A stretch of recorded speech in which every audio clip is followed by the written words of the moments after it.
The Knights Templar, a holy order, God's personal militia.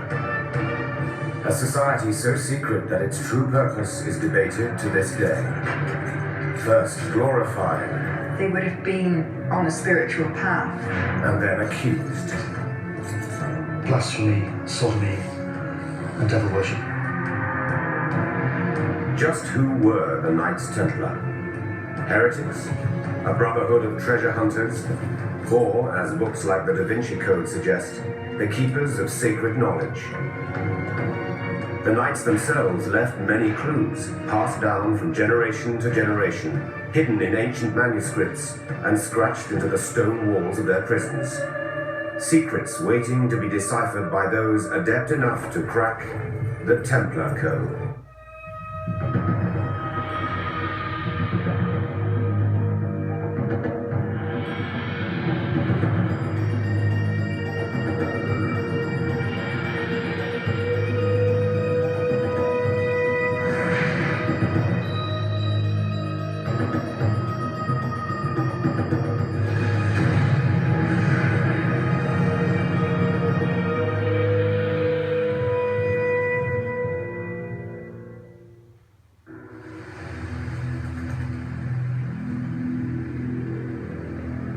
It has been nearly 1,000 years since the first battles were fought in what the Muslim East called Al-Hurub al-Salibiyya, and the Christian West called the Crusades, the Wars of the Cross. For 200 years, blood was spilled in the name of God. Lines were drawn, alliances formed, and enemies made that endure to this day. Out of the bloodshed came legends of heroes, martyrs, and sacred relics, including the Spear of Destiny and the Holy Grail. The most mysterious and enduring legend concerns the Knights Templar. Though what has emerged may be an amalgam of both fact and fiction, one thing is certain: few rose to such powerful heights or fell so quickly and so far. It was during the Crusades that the story of the Knights Templar began. In 1095, major power blocks clashed in the Mediterranean and along Europe's borders. The Roman Catholic Church in the West, and in the East the Orthodox Christians and the Islamic Turks and Arabs. Christian kings were very aware that this new religion was encroaching on their territories.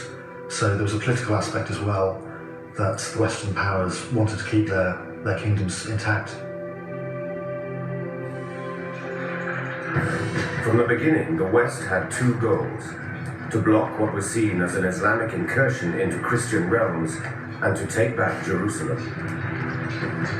The Holy City had been controlled by Muslims since the 7th century, first by the Arabs and then by the Turks.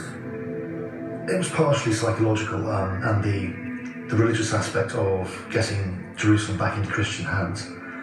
But there was also the threat of, as I say, the Seljuk Turks coming into Europe. So it was basically a preemptive strike against the Arab world. The repercussions were enormous, and it permanently changed the relationship between Islam and Christianity.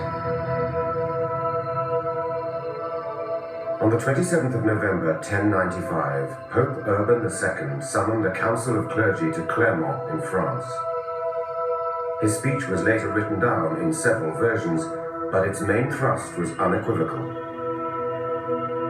Christians everywhere were to rise up against the Muslims in the Holy Land.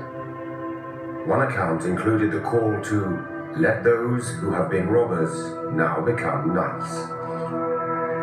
It was the First Crusade, which left Europe in 1096, was known as the Passagium Generale, which meant general passage, and that essentially meant anybody could go, whether they were a professional soldier, a knight, or just local common riffraff.